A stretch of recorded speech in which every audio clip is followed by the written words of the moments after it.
Welcome to the EOB Podcast, where we talk about the weekend box office and the new openings this week. I'm Benno. Sandy will be joining us this week, so it's just going to be us. Let's see how the movies did over the Christmas holiday. There were a couple of movies that opened actually on December 23rd. On December 21st, and among them is Sing, the new animated feature by Universal Pictures.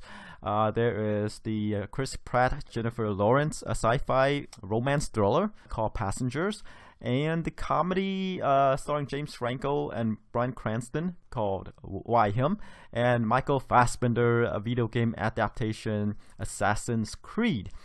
We did the previews for 3 of the movies, Sing, Passengers, and Assassin's Creed. We missed out on Why Him because, hey, it was open on the 23rd instead of the 21st. So anyway, we did some predictions, and let's see how those movies did over the weekend. Of course, we expect Rogue One, a Star Wars story, to come in number 1, and it did. It pulled in $64 million over 3 days. We're using the 3-day figures here. Its domestic gross right now is $286 million, and the worldwide take is $573 million, and it still has a ways to go. And considering Star Wars, the news coming over the wire today is that Carrie Fisher has died. She plays Princess Leia, in the prequels, A New Hope, Return of the Jedi, and Empire Strikes Back, and also Episode 7, The Force Awakens. So I guess she won't be in the Star Wars Episode 8. Maybe she will be, but who knows if they film her scenes already. So we don't know. But she had a heart attack over the weekend on a flight, I believe. Sad news for fans of her and the Star Wars franchise in general.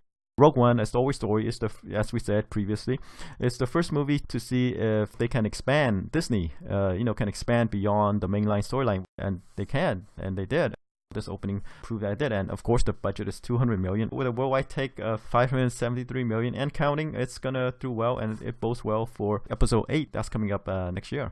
Alright, coming in number 2, as I expected, is Sing, the animation by Universal Studios, their animation arm. The movie only cost $75 million to make, which is in line with the Minions movies. It opened to $35 million over 3 days. And so far it made $55 million. The worldwide take right now is $129 million. We expect this movie to do well. I projected the movie to pull in $45 to $50 million over the weekend, since say $35 to $40 million. And we were pretty close. It did $35 million, which is closer to Sin's projection than mine. But hey, I guess a lot of that has to do with Star Wars as well. I said that it kind of have some crossover audience with Rogue One, but Sin disagreed. We never know. Right? But still, it did really well. As I said previously, Illumination found its formula. It's something that it's them that they could work with, and it's proving right there. And they always kept the budget modest. They don't have to do state-of-the-art animation like Pixar or DreamWorks or whatever to bring in the crowd. And with this modest budget, it's it's keeping them afloat. They don't have to sell to anybody like DreamWorks animation, right?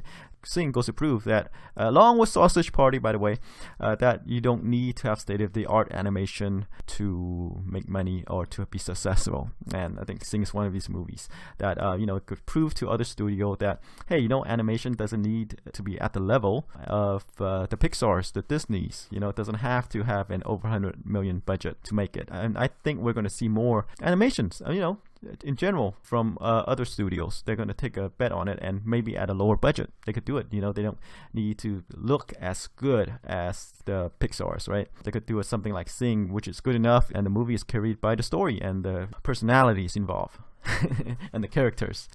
Moving along is number 3, Passengers, which is the Chris Pratt, Jennifer Lawrence romance thriller. So the movie is about Chris Pratt. He woke up from a long journey, intergalactic journey, I guess. He's on a spaceship, and he's the first to wake up.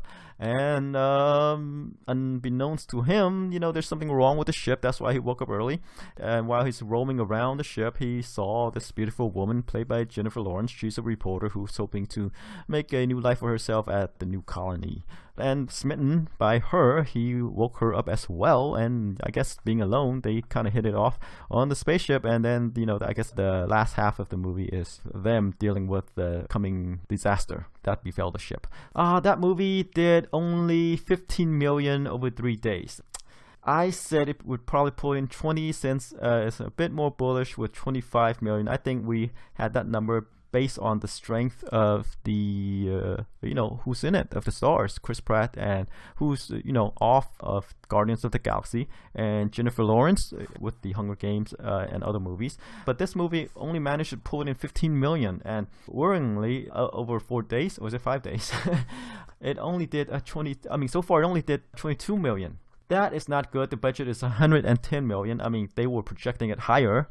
Sony was expecting the movie to open somewhere in the 30s or so, maybe. But this is way below expectation, and I think domestically it's not going to get close to its budget, 110 million. It could probably going to do in the 60s.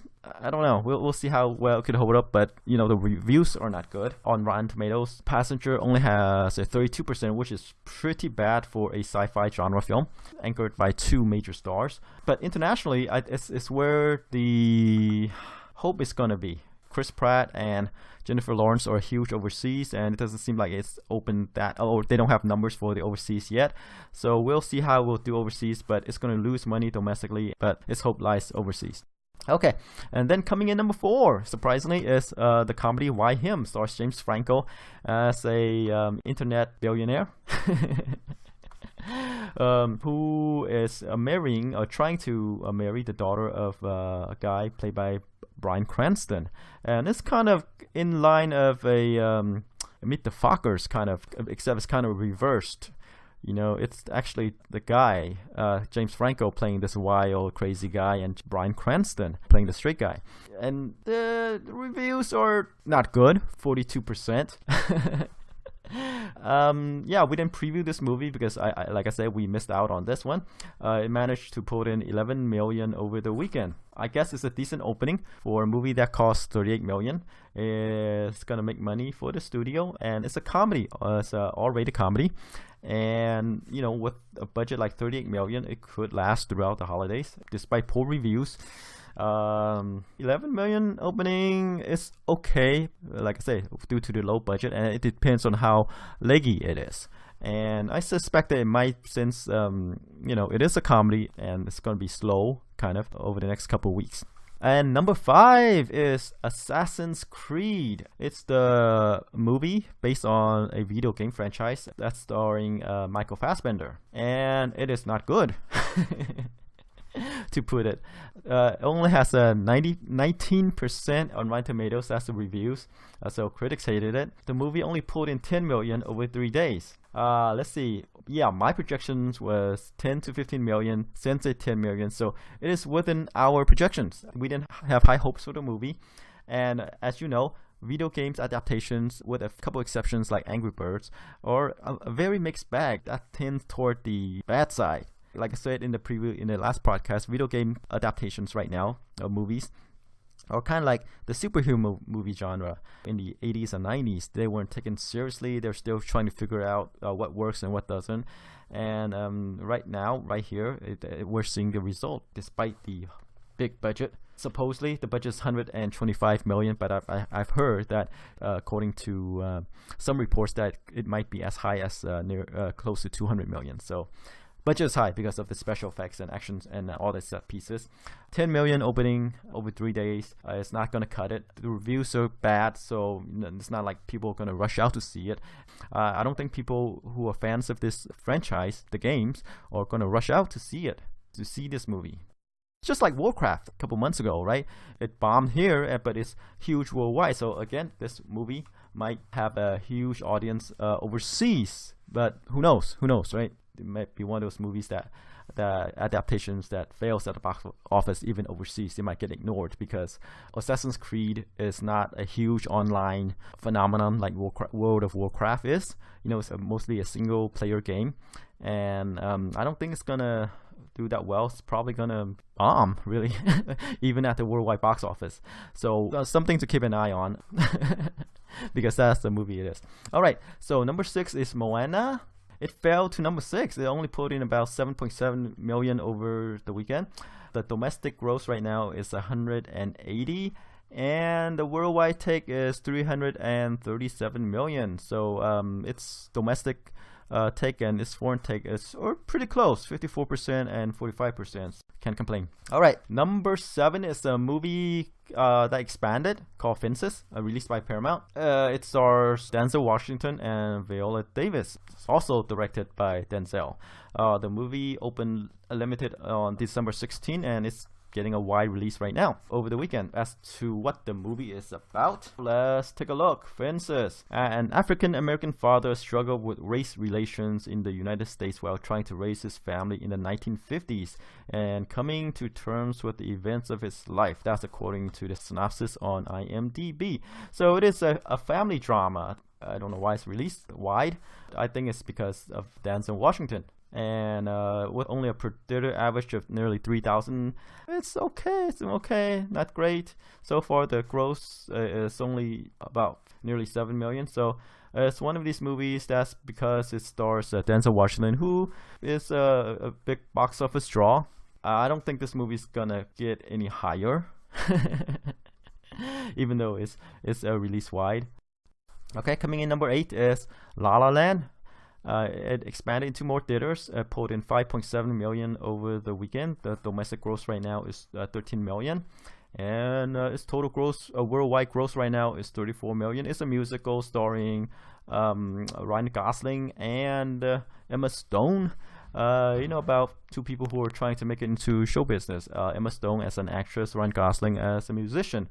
And, they sing and they dance, they fall in and out of love. And as I said, La La Land and Manchester by the Sea are two front runners for the Oscars. So we'll see who can win it. All right. Number 9, Office Christmas Party, is the comedy starring Jennifer Aniston as this...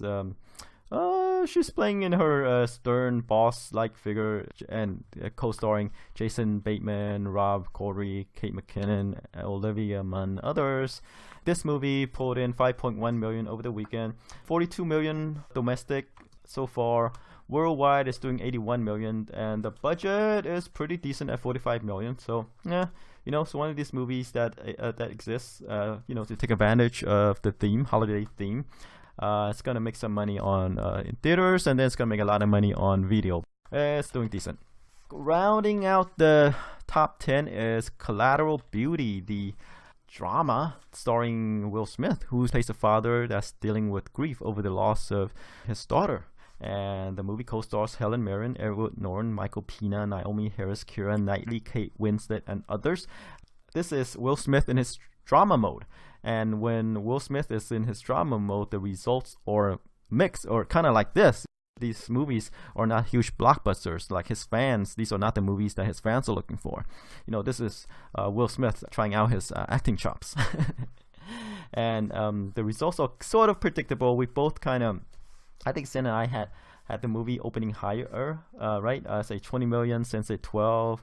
The movie only opened to 7 million, really. Like I said, Will Smith in his drama mode is really a mixed bag, and this one tends to be at the lower end of his movies. All right, that rounds out the top 10, and I think this weekend we won't see any wide releases.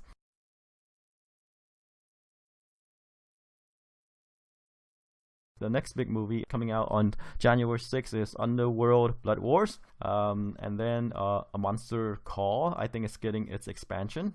All right, that's it for now. Come back and we'll see you in the New Year's. Thanks for listening. Bye-bye.